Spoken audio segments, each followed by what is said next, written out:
Dito na po sa linya ng telepono ang chairperson ng House Committee on Public Accounts, Bicol Saro Party List. Good morning, Congressman Terry Ridon. Ay, reset. Reset po tayo. Okay, good morning. Ano muna tayo? Question of the day, Kong Terry, para we're off to a good start and positive vibes lang. Anong holiday food po ang paborito nyo? Oh. Ham na lang.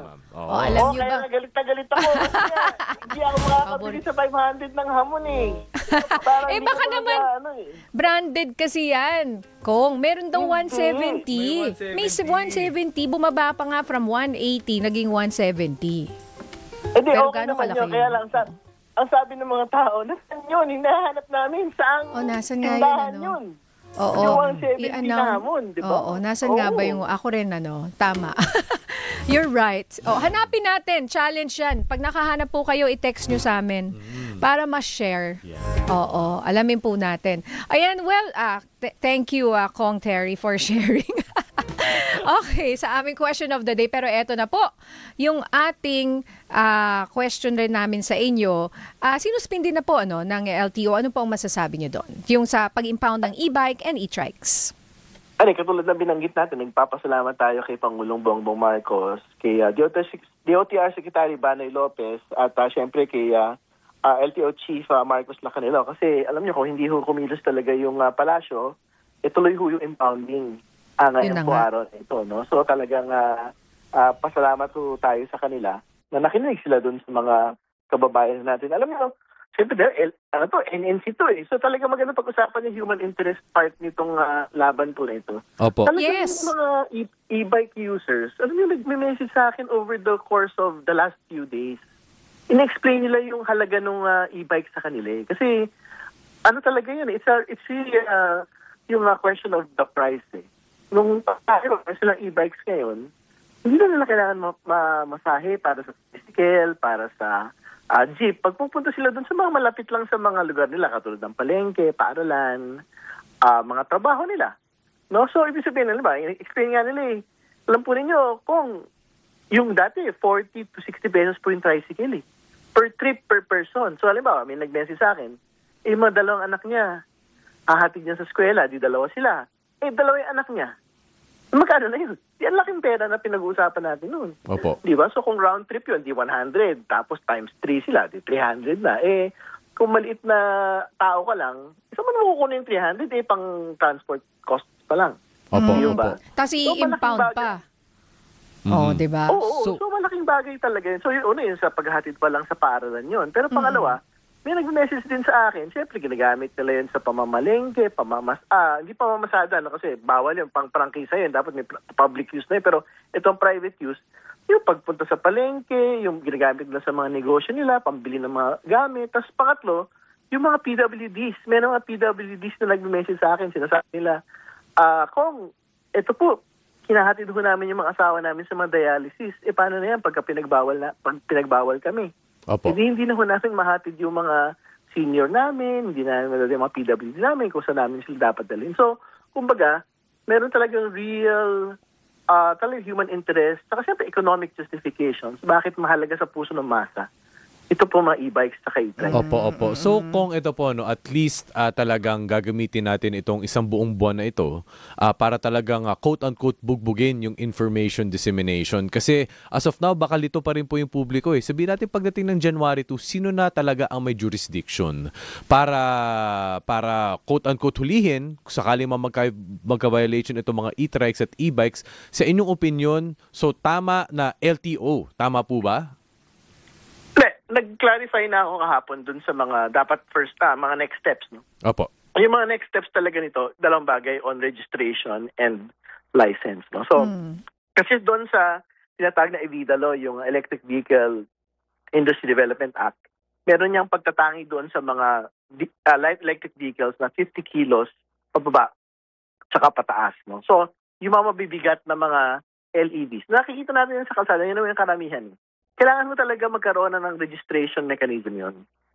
Kasi talaga yun, kailangan natin tanggapin na gumagamit ka talaga ng kalsada. Pero kumbaga, at least hindi sila pinersa na magkaroon ngayon. Ang problema kasi talaga, previously, wala namang registration mechanism at all eh. Sinasabi sa akin, kung ang problema namin, bumili kami, tinanong namin yung nagtitinda, kailangan ba magrehistro? Hindi. Nakasuspend yung registration, so bili na muna kayo. Parang gano'n. So, kumbaga, ang sinasabi na nga natin ngayon, with this one entire month na mag-uusap tayo, dapat malatag na yung registration mechanism, whether bago or whether luma. So, kumbaga, dapat magpunta na lahat ng mga mabibigat na mga LEVs sa LTO offices para makapag-rehistro. Ay, Pero yung pangalawa, okay, Sige, yes. Kong, go Sige, ahead. go.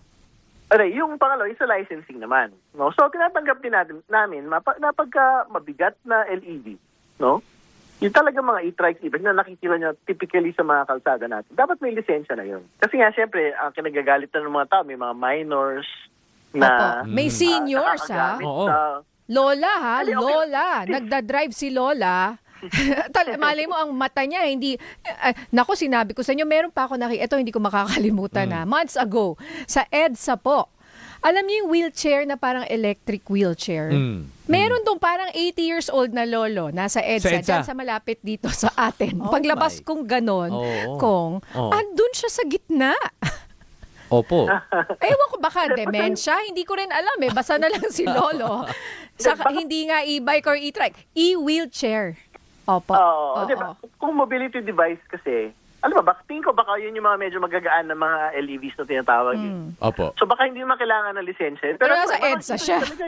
Nasa EDSA siya, Kung ako. nasa EDSA siya pero nasa bike lane, pwede yun eh. Ang totoo. Actually, hindi siya sa bike lane. Kaya hindi ko makalimutan. Nandun po sa gitna. Sa gitna. Opo. Nasa enforcement na So po lahat yan ng dapat tao ng MMDA. parang, kailangan. Kasi delikado. Opo. Para dun sa tao na yun. Opo. Hindi. Tingin ko wala tayong debate na baka dapat i-rescue. Opo. I-rescue actually. Pero ganun sila ka brazen. Kumbaga, kalakas ang loob. Hindi naman po nag-iisa yun eh. Marami pong mga ganyan. Sabi ko sa'yo, mga lolo at lola. At Opo. mga minors din. Opo. So kung ito na po na-mention na nga ang registration and licensing, 1 month, Pasko pa. Feasible po ba ito? Nasabihin natin, mag-gather lahat ng e-trikes, gawin nila ngayong December. Paano kung hindi po magawa lahat by January 2? Kailangan nang i-enforce. Hindi. Tingin ko naman, ay mataas yung pagtitiwala ko sa palasyo, sa DOTR, LTO. Na kumbaga as we go along, parang mag-adjust naman sila kung hindi sila nakakapagparisto ngayon, yung mekanismo hindi pa na ilatag. I think mag-adjust naman yan. So, kumbaga, I think we have to do it not as a law enforcement thing, no? Like what they wanted to do previously. Kundi, this needs to be a continuing conversation with stakeholders and everyone involved, no? So, kasi, yun nga, kung sinasabi nga nila, kung dati wala namang registration, ba't nyo kami biglang ipapa-registration ngayon? May mga ganun mga binabanggit ho yung mga kababayan ho natin eh. So, kumbaga, kasi ilatag natin yung registration mechanism ngayon. Anong kailangan gawin ng mga LEV users, ng mga e-trike, e-bike users ngayon? Oo, kasi... Gusto talaga nilang gamitin yung mga sasakyan po nila. Opo. Kasi for example, yung regular bicycles, hindi naman ho nirerehistro yun, 'di ba? Although kanina may narinig ako nag-text na sa Japan daw pati bicycle nirerehistro. Oo. But anyway, kasi yung sabi niyo may e-bike, mukha kasi minsan mukhang bike talaga eh. Oo. Except electric siya. 'Di ba? Pag parang ganun po tricycle. ba? Sakto, parang tricycle kasi hindi, bike siya, bike talaga. Oo. Dalawang gulong.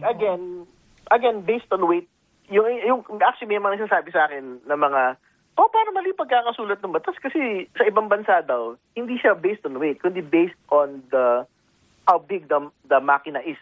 No? So parang 50cc yan dapat, hindi yan 50 kilograms. Pero anyway, yun nakasulat sa batas kasi natin 50 kilos eh. So tingin ko yung e-bikes na binabanggit mo na parang bike na merong electric motor, baka pasok pa yan dun sa talagang totoong light electric vehicles. Yun, hindi talaga kailangan ng registration yun. Hindi kailangan ng licensing. Pero everything else, yung typical na e-bikes in your mind, no? Na nakikita nyo, dinadrive ng lola, dinadrive ng yung tatlong gulong, may sinusundo. Basta, tingin ko naman mas mabigat yan sa 50 kilos, no? So, kailangan talaga yung mag-register niya, kailangan niya mag-license. Pero, kailangan din natin pasukan yung usapin ng road safety kasi yan, reklamo ng mga tao. Kailangan ng seminar. Actually, regardless of mabigat siya o magaan siya, parang lahat ng gustong gumamit ng mga light electric vehicles, e-bikes, e-trikes, dapat magkaroon man lang ng seminar. No? So regardless of weight, dapat mag-seminar kayo. Actually, yung seminar, pwede naman pag-usapan kung gaano kahaba yun. Kumbaga, nothing is cast in stone yet. Pero, kumbaga, ultimately, kailangan ho mag-seminar lahat ng mga gusto magkaroon at mag-operate Opo. ng mga e-bikes at e-trikes. Oo. Opo. Kasi talagang kailangan na ma-educate po tayo, and then also kailangan, alam mo yon, kung anong isusuot, paano mo gagamitin, di ba kailangan may helmet, this and that. Yung mga ganun po, Yeah. na mga requirements yun. Kunyari, kung ikaw ay nakamotorsiklo, di ba? May mga, kailangan, mga safety gear. Ito po, Kong Terry, may comment po si Ma'am Grace Celis. Good morning po, Kong Terry. May suggestion po sana ako na kung sana yung mga motorsiklo ang bigyan ng sariling lane dahil talagang kahit maliit ang daan, sisiksik pa rin. At doon sa bike lane sila na rin ang gumagamit lalo na pag traffic. So Kong Terry, siguro po reaction nyo dito, and at the same time, yun talaga ang main issue besides the law, yung guidelines, pero yung actual po na road safety po ng mga motorista natin, Kong.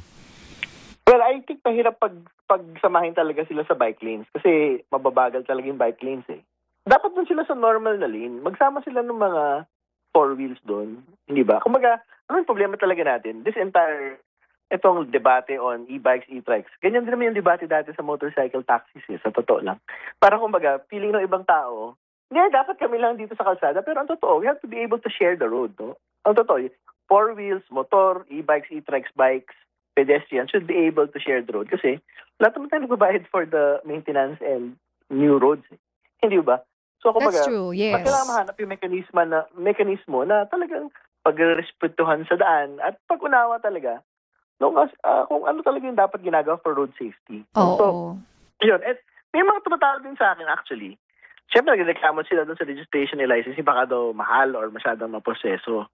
No, pero tingin ko, baka kailangan gawin, siyempre, abot kaya ng LTO yung bagay na yan. Kasi nga, we have to be able to recognize ano ba talagang utility nito pong e-bikes, e-trikes. Talagang mahirap po talaga magdebate. Tingin ko, magagalit talaga yung mga tao pagka halimbawa yung natuloy yung impounding ngayon. Sobrang tindi nung explanation nila sa akin, yung 50 pesos na tricycle, one trip per person. Parang, saan nila kukunin yung kapalit kasi nun, wala sila masyado binabayad kasi lang naman, nag-charge lang sila nung mga e-bikes, e-trikes nila. Pero actually, yung marami ding mga LTO na contradictory policies, not just of the current LTO administration, kundi previously din. Kasi halimbawa, meron nakalagay doon yung mga malalaking mga e-trikes, e-bikes, yung malaki din sa kalsada. At nakalagay din doon, sa totoo lang, kailangan mo nang magparehistro, kailangan mo din ng lisensya, at pwede ka dun sa public roads basta sa gilid ka. Opo. So, parang ako, pwede pala yun eh. At parang yung hulihin nyo kung may actual na patakaran kayong ganun. So kung ang follow-up ko po dyan, meron po bang parang model, sabihin natin may basis or may case po ba sa mga ibang bansa, na pwede natin kahit papano magaya, di ba, maging inspirasyon para ma-apply din natin sa Pilipinas?